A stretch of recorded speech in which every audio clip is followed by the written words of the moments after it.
think for me, food should always be celebrated. Eating well should come naturally, and being healthy really doesn't have to be hard. Sometimes the simplest ingredients can make the most delicious food. I know that I'm most happy in my kitchen, so I hope you enjoy my recipes. So I think that you'd be pretty pushed to find somebody who would say no to a brownie. Some people like them squidgy, some people like them fudgy. Other people I know love them when they've got that crisp, sugary bit on the top. Today we're going to make a bit of a different type of a brownie. It's a raw brownie, but don't think raw eggs, raw cake mix or anything like that. We're actually going to be using walnuts, and we've got some raw cacao and medjool dates. Just make sure you take the stones out of these before you put them in, otherwise you might break some people's teeth, so be careful with that. And then we're also going to make them a bit special by adding some of my coconut Brownie Superseeds and some goji berries. But you don't have to add them if you don't want to, and you can also use things like coconut or some almonds or raisins, whatever you have in the cupboard. You can basically just chuck it in. The first thing we're going to do is you're just going to take a baking tray, brownie tray. Mine, I like to use something that's about, I guess, 20 centimeters square. Just make sure it's lined. It makes it a bit easier to take them out at the end. And then we're just going to take our walnuts. All you need for this is a Magimix and the baking tray. No oven is required, so in that respect it's great.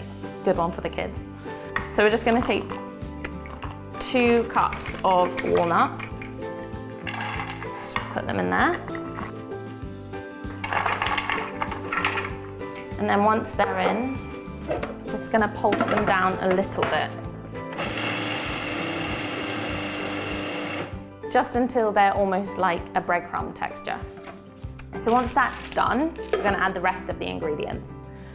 So next we're just going to add the dates. You've got a packed cup of medjool dates. Just make sure you take the stones out. Now, medjool dates are the ones that are really squidgy. They're almost like caramelly, honey, really rich and sticky and delicious.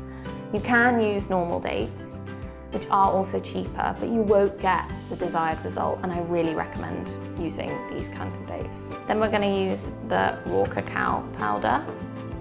So the reason why I use raw cacao instead of cocoa, aside from the fact that it tastes amazing, is because it is much less processed. So it hasn't been put under heat, which means that it retains all of its antioxidants and delicious goodness. So just get a cup of that.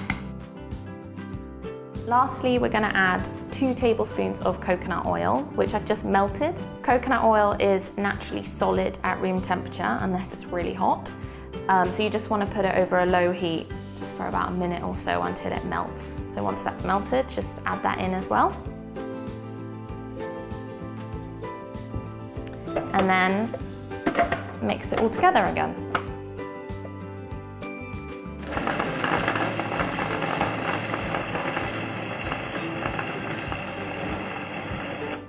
Once that's done, and it's all nicely blended and processed together, we just want to take it off. It will look kind of like that.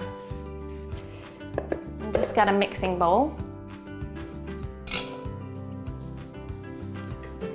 And we're just gonna pour all of the mix into the bowl. And now add the fun stuff. So I've just got some goji berries, just gonna pop them in. It's literally just a handful. And then I've got my coconut Brownie Superseeds. So we're just gonna pour them in. I've got about probably a handful. And I quite like them, so maybe a handful and a half. And then just using your hands just to mix it all in together.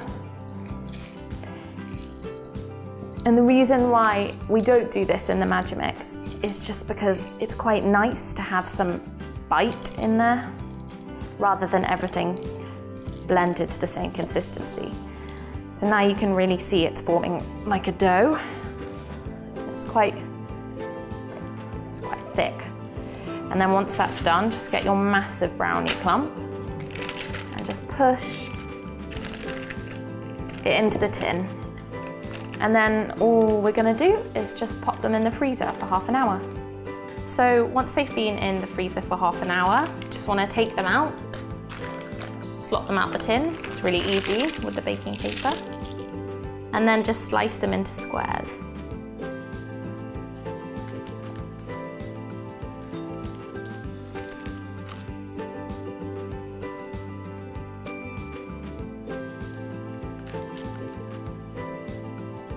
It's probably best to keep these brownies in the fridge.